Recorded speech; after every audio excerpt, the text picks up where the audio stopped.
problem with lithium-ion batteries, we are in front of a material that is not sourced everywhere and has a big impact on the environment.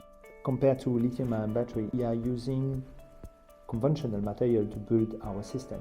Those materials are fairly easy to supply, and every country can supply it. We're using metal like steel. We are using carbon fiber to build the rotor. Having a battery that can be supplied everywhere allows the different states to guarantee their energy autonomy and security, and that's very important. Our system, despite being much better than lithium-ion battery, it has a carbon footprint.